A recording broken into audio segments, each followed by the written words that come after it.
هو انت فعلا مندوب شاطر ولا مجرد كفحتاج شغل وممشيها بالفهلوه؟ خليني اقول لك على حاجه ممكن تضايقك شويه.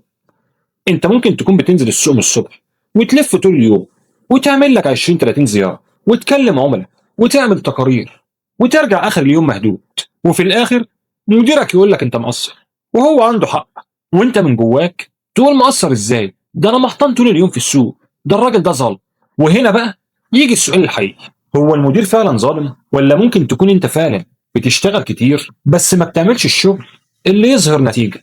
لان في فرق كبير بين انك تكون شغال وانك تكون فعال، والفرق ده ممكن يخلي مندوب يمحط طول اليوم ويعمل له اكتر من 30 زيارة، ومندوب تاني ما يعملش غير 12 او 15 زيارة، وفي اخر الشهر التاني يطلع بنتيجة احسن من الاولاني. طب ازاي الكلام ده؟ لان عدد الزيارات اثبات انك اتحركت، بس مش اثبات انك اتحركت في الطريق الصح، وده بالظبط اللي هنفككه في الفيديو ده. فلو انت مندوب هقول لك على علامات بسيطة جدا لو لقيت نفسك بتعملها باستمرار هتكون مشغول طول اليوم وطلع عينك لكن مش فعال بالشكل اللي انت فاكره. والاخطر انك ممكن تفضل تعمل نفس الحاجة كل يوم وتفتكر ان الحل انك تزود مجهودك لان مفيش حاجة بتتحسن او التحسن طفيف جدا.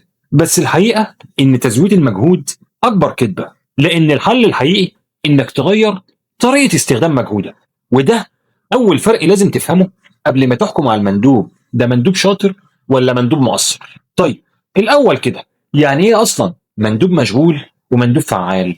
بص يا سيدي، المندوب المشغول بيبدأ يومه وهو عارف انه لازم يعمل عدد زيارات معين، فبيتحرك على هذا الاساس، يدخل لعميل يخرج من عنده، يدخل على العميل اللي بعده، ياخد اوردر، يكلم واحد، يتصل بواحد، وفي اخر اليوم يقول انا عملت 30 زيارة النهارده. وده طبعا رقم كويس جدا. وهنا بقى المفروض ما يكونش السؤال من الإدارة انت عملت كام زيارة. انا عن نفسي بسأل مناديبي ال 30 زيارة دول عملت فيهم ايه؟ استفدت بايه؟ لان ممكن مندوب يعمل 30 زيارة منهم 20 عميل ما عندهمش فرصة حقيقية دلوقتي، وممكن يقضي نص يومه مع 3 عملاء بيعمل منهم نفس الاوردر كل اسبوع، وفي المقابل يعدي على عميل عنده فرصة كبيرة بس محتاج منه 15 دقيقة زيادة في الفهم والتفاوض، فيقول لنفسه مش وقته، انا عندي زيارات كتير ولازم اخلصها. هنا المندوب بيكون عمل نشاط كبير لكن في نفس الوقت ضيع الفرصة الأهم، ودي نقطة مهمة جدا. المندوب الفعال مش بالضرورة يعمل زيارات أقل، هو بيعمل الزيارات اللي تستحق وقته، وبيحدد لكل زيارة هو داخل يعمل إيه بالظبط. يعني قبل ما بيدخل عند العميل بيكون عارف أنا داخل أفتح العميل ولا أزود توزيع ولا أجرب صنف جديد ولا تبع التحصيل ولا راجع حركة صنف معين ولا أخد ميعاد للتوريد. لأنك لو دخلت لكل عميل بنفس الطريقة هتخرج من كل زيارة بنفس النتيجة، كل عميل وله دخلة على حسب غرضك انت من الزيارة. وطبعا ده مش معناه انك تسيب العملاء الصغيرين او تقلل عدد زياراتك، لا، الشغل الميداني محتاج تغطية ومحتاج استمرارية، لكن الفرق ان المندوب الفعال بيعرف يوزع وقته على حسب قيمة الفرصة. وده بيودينا لأول علامة خطرة جدا، انك ممكن تكون بتجري طول اليوم لكن معظم وقتك رايح على العميل الغلط. عشان كده في ناس كتير بتقيس نفسها غلط وبتبص على عدد الزيارات بس، ولما المدير يسأل المندوب عملت كام زيارة المفروض الرقم ده بيساعدنا نفهم مستوى النشاط. لكن المشكلة لما المندوب نفسه يبدأ يعتبر ان الرقم ده دليل انه شاطر، يعني يقول لك انا عملت 25 زيارة. طيب ممتاز، بس ال 25 زيارة دول كانوا لمين؟ كم واحد فيهم كان عنده فرصة حقيقية؟ طب كم واحد فيهم دخلت عنده بهدف واضح؟ وكم زيارة منهم فتحت لك عميل جديد؟ طب كم زيارة زودت فيها توزيع؟ وكم زيارة حركت فيها صنف واقف؟ وكم زيارة كانت مجرد زيارة على ورق؟ وكم زيارة كانت صباح الخير يا حاج عامل ايه؟ هات لي نفس الاوردر بتاع كل مرة وتمام، اشوفك الاسبوع الجاي على خير. لو معظم زياراتك ملهاش هدف واضح وما بتطلعش منها بفايدة فانت كده كنت نشيط، لكن هل كنت فعال؟ ودي مش دعوة انك تقلل عدد زيارات، بالعكس في شغل المبيعات وخاصة في الاف ام سي جي التغطية والاستمرارية مهمين جدا، لكن لازم تفهم ان الزيارة وسيلة مش نتيجة. يعني لو عندك منطقة فيها 40 عميل ومطلوب منك تغطيهم بشكل منتظم طبيعي تعمل زيارات كتير، لكن السؤال الأهم انت بتدخل الزيارة ليه؟ لأن المندوب اللي داخل للعميل من غير هدف واضح غالبا هتبقى زيارة روتينية، نفس الكلام نفس الاوردر نفس الاصناف ونفس النتيجه. لكن لما تدخل وانت محدد انا النهارده عايز اجرب الصنف الفلاني، او عايز ازود التوزيع في الصنف ده، او عايز افهم ليه العميل ده وقف سحب او سحبه قل، او العميل ده ايه اعتراضه الحقيقي وليه مش عايز يشتغل معايا، هنا نفس الزياره بقت ليها قيمه مختلفه. والغريب بقى ان ممكن 10 زيارات متحضر ليهم كويس يعملوا نتيجه احسن من 20 زياره عشوائيه. وعشان كده قبل ما تفرح انك عملت زيارات كتير، اسال نفسك سؤال واحد: انا زودت النشاط بس ولا زودت النتيجه؟ لان دي اول علامه تفرق بين المندوب المشغول والمندوب الفعال. وفي علامه تانية اخطر من عدد الزيارات: انك تبدا تختار العميل اللي يريحك، مش العميل اللي محتاج شغل.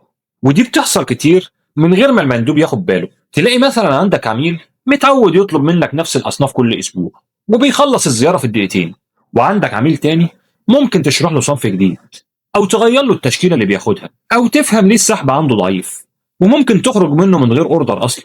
فطبيعي جدا انك مع ضغط اليوم تقول خلينا اخلص السهل الاول، فتروح للعميل المضمون تاخد الاوردر وتتحرك، وبعدين تقول انا النهارده عملت 15 زياره. بس لو بصيت على يومك فعلا وصرحت نفسك، ممكن تكتشف انك كنت بتجري من فرصه سهله لفرصه اسهل. وده خطر جدا، لان البيع مش دايما بيتحسن لما تكرر الحاجات اللي بتنجح بسهوله.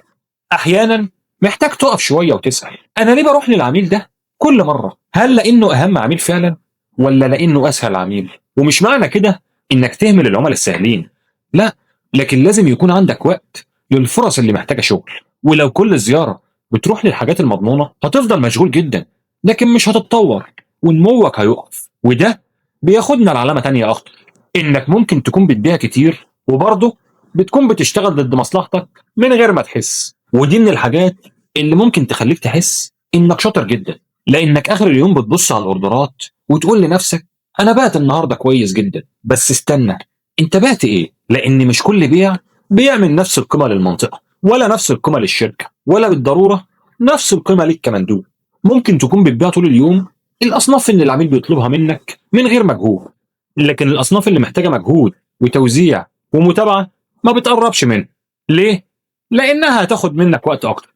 ممكن تحتاج تشرح للتاجر، تقنعه يجرب، تتابع الحركه، ترجع له مره تانية، فتقول لنفسك ليه اضيع 20 دقيقه على صنف ممكن ما يتباعش وانا ممكن اخد اوردر تاني في 5 دقايق. وده مفهوم جدا من ناحيه ضغط الشغل.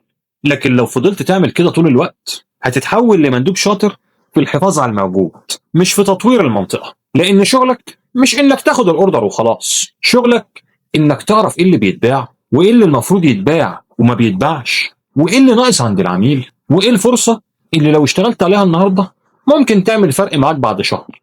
ودي نقطه مهمه جدا: المندوب الفعال ما بيجريش ورا الاوردر السهل طول الوقت، هو بيوازن بين انه يحقق المطلوب النهارده وبين انه يبني حاجه تخلي الارقام بكره تتحسن. فلو هدفك الوحيد انك تخلص الاوردرات وتمشي، ممكن تفضل شاطر في تنفيذ نفس الشغل، لكن عمرك ما هتبقى الشخص اللي بيكبر المنطقه. فلو انت بتعمل كده وبتكرر نفس العملاء ونفس الاصناف ونفس طريقه البيع، هنا بقى عندك مشكله اكبر، لانك مش بس مشغول، انت ممكن تكون بتكرر نفس المجهود وبتستنى نتيجه مختلفه. طيب لو عدد الزيارات مش كفايه ان اشوف نفسي مندوب شاطر ولا لا، اقيس نفسي بايه؟ انا شايف انك في اخر كل يوم لازم تسال نفسك 3 اسئله. اول سؤال: ايه اهم حاجه كنت نازل احققها النهارده؟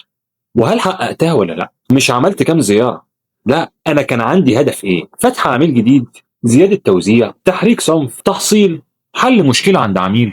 لان لو دخلت السوق من غير هدف واضح ممكن تخلص اليوم وانت تعبان جدا ومش عارف ايه اللي اتغير. السؤال الثاني: ايه اللي عرفته النهارده وما كنتش اعرفه امبارح؟ عميل بيقلل السحب، منافس دخل بصنف جديد، صنف معين اتحرك في منطقه وما اتحركش في منطقه تانية، عميل عنده مشكله في السعر. دي معلومات، والمعلومات دي جزء اساسي من شغلك مش حاجه جانبيه. اما السؤال الثالث وده اهم واحد: ايه اللي هغيره بكره بناء على اللي حصل النهارده؟ لان لو كل يوم بتنزل وبتعمل نفس الزيارات وترجع بنفس المعلومات وتكرر نفس التصرف، فانت مش بتتطور، انت بتعيد يومك. اما المندوب الفعال فكل يوم في السوق المفروض يخليه اذكى شويه في منطقته. وده الفرق الحقيقي بين واحد مشغول وواحد فعال. خليني اقول لك على موقف ممكن يحصل في اي فريق مبيعات. عندك 2 مناديب في نفس ظروف المناطق ومعهم نفس المنتج ونفس السعر ونفس التارجت تقريبا. الاول بيعمل 20 25 زياره في اليوم، والتاني بيعمل 14 او 15 زياره بس. لو بصيت على تقرير الزيارات هتقول الاول اشطر، لكن لما تبص على النتيجه تلاقي التاني فاتح عملاء اكتر، محرك اصناف اكتر، وعنده فرص جديده في المنطقه، وعارف كل عميل عنده واقف فين وليه. هنا بقى مين فيهم اشتغل اكتر؟ مش هتعرف تجاوب من تقرير الزيارات. الاهم مين فيهم استخدم وقته بشكل افضل.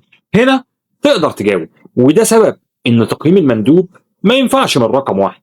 لان لو انت مدير مبيعات وانا قلت لك انا عملت 20 زياره النهارده، ده هيكون رقم ممتاز، ولو التقييم عليه بس ممكن تكافئني على النشاط مش على الاداء. وفي المقابل لو قلت لك انا عملت 14 زياره هكون انا مقصر، بس كده ممكن تكون ظلمت مندوب كان بيشتغل على فرص اصعب او عملاء اكبر او مشاكل محتاجه وقت اطول.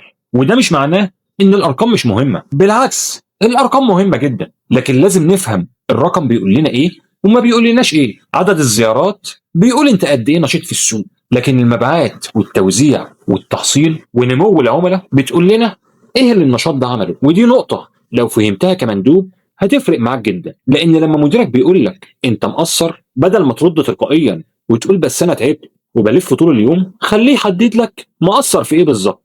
النتيجه، التغطيه، التوزيع، التحصيل، فتح العملاء. وساعتها بدل ما الكلام ما بينكم يبقى انا تعبت وانت مش مقدر، هيبقى الكلام دي النتيجه ودي الفجوه وده اللي هعمله عشان اقفلها. وهنا بتبدا تتعامل كمحترف، مش مجرد موظف بيحاول يثبت انه تعبان. طيب لو اكتشفت انك بتجري كتير بس جزء من مجهودك ما بيحققش النتيجه اللي انت عايزها، تعمل ايه؟ الحل مش انك تزود عدد ساعات شغلك، ابدا بحاجه بسيطه.